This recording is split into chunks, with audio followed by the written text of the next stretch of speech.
Napakasensitibo natin sa ibang banda. Pero hindi natin nakikita ang ginagawa natin. Kasi po matagal ko nang sinasabi, 9 na buwan na po ang nakararaan, ngunit ayaw nating ituloy ang pag-iimbestiga sa flood control scandal. Isang pinakamalaking nakawan sa ating bansa. Parang ninakawan ng isang pamilya sa tanghaling tapat. At ang mga magnanakaw ay hindi nakamaskara. Nakakurbata lahat. Ituloy natin ang investigasyon. Huwag po tayong balat sibuyas.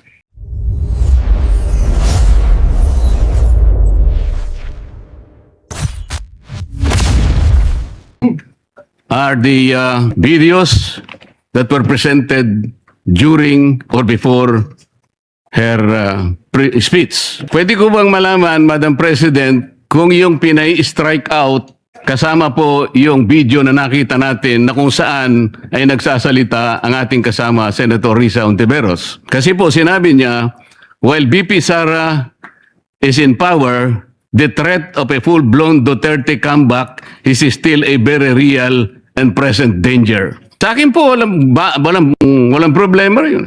Opinion niya yun eh. And we have to respect that opinion. Yan po ba'y pinaalis natin? Gusto ko lang po malaman, isa-isahin natin. Pangalawa po, nakita ko rin po yung sarili ko. Kasi po, ako inaanyayahan sa isang television program, tinanong lang po ako, totoo po bang merong connection yung ko? Kasi po, ang tawag ko hindi naman po ko yung karaniwang nangyayari po sa buhay ng Senado yun eh. Palitan talaga yan. Maraming beses na po yan. Ang sabi ko po, kasi kinukonekta daw nila sa impeachment. Sabi ko, hindi po siguro. Sabi ko, dahil sa ngayon, 12 kami. Hindi man kinakailangan naming magko para lamang i-prostrate natin yung impeachment. Palagay ko po, hindi. Yung po bang opinion ko na yun, tatanggalin? Gusto ko lang po malaman. Kasi po, meron pa po nga sinabi, sinungaling. Meron din po nagsabing gano'n eh. Ang ibig ko po sabihin, Madam President, ngayon po nakita natin the vibrancy of democracy in this chamber. Isa-isa po silang nagsalita lahat. Nabigyan ng pagkakataong ipaliwanag ang kanilang panig. Hindi po ba maganda ngayon na nakita ng taong bayan, nagamit nga lang po yung kanyang presentation. Pero naging daan para mapakinggan ng buong mamamayan. At sila na po ang final arbiter, Madam President. Ako nga po, kailan lang nag-privilege speech ang isa sa atin dito. Habang nagsasalita siya, pinadaan niya ang isang slide na merong isang papel, na merong takip, at pagkatapos merong nakasulat, care of Congressman Marcoleta, 500. Isang kapirasong papel na tinakpan. Nung hindi pinatos ng media, kinabukasan, nagpa-interview siya, hindi minsan, 2 beses, para lamang ipangalandakan ang importansya ng papel na may takip at merong nakasulat, care of Kong Marcoleta, 500. Nagsalita po siya sa media 2 beses at paiimbestiga raw ako sa ombudsman. Dahil po ba sa media nangyari yon at hindi dito? May diferensya po ba? Wala. Walang diferensya yun. Pareho lang yun. Napakasensitibo natin sa ibang banda. Pero hindi natin nakikita ang ginagawa natin. On the other hand, bakit po hindi nasasagot hanggang ngayon yung tanong ni Senador Risa? Bakit po tayo nagkaganito ngayon, Madam President?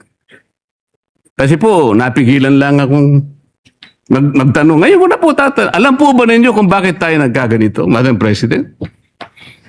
Kasi po matagal ko nang sinasabi, 9 na buwan na po ang nakararaan, ngunit ayaw nating ituloy ang pag-iimbestiga sa flood control scandal. Isang pinakamalaking nakawan sa ating bansa. Parang ninakawan ng isang pamilya sa tanghaling tapat. At ang mga magnanakaw ay hindi nakamaskara. Nakakurbata lahat. Nakabarong Tagalog. Paano hindi masisira ang kumpiyansa ng mamamayan kapag tinalikuran natin ang ganong pananagutan?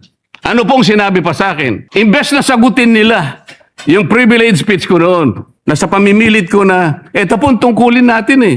Naging PNP chief kayo. Ako po'y humanga sa inyo noon. Hindi ko na ikukwento ang lahat ng ito. Bakit ngayon? Bakit hindi natin gawin lahat yun? Alang-alang sa interes ng bayan.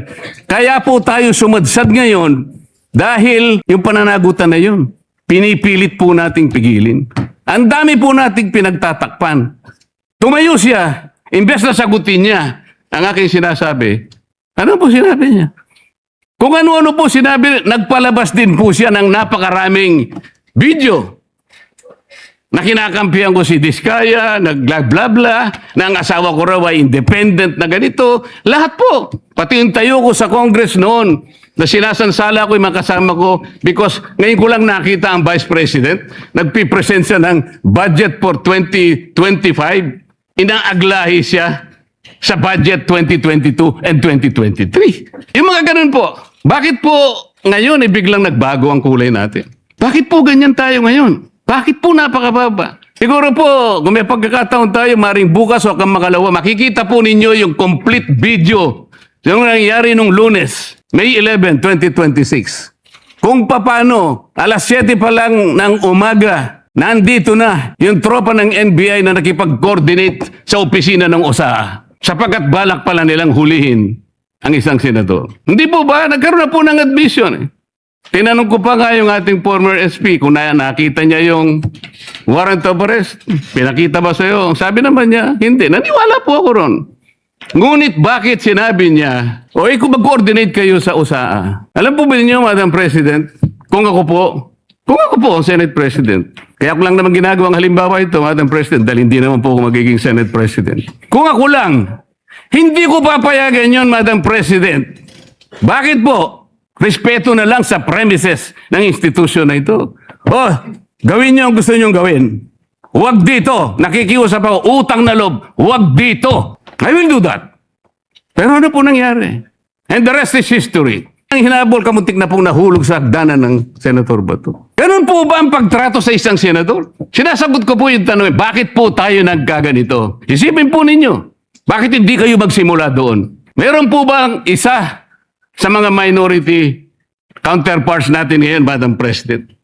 Meron po bang isa na sumama sa akin nung ako'y nagsasalita na parang si John the Baptist, ako na lang ang isang nagsasalita? Ituloy natin ang investigasyon. Meron po ba silang lakas ng loob na samahan ako, Madam President? Wala po. That's why I'm objecting to the motion. Wag po tayong balat sibuyas. Wag po tayong balat sibuyas. Salamat po, Madam President.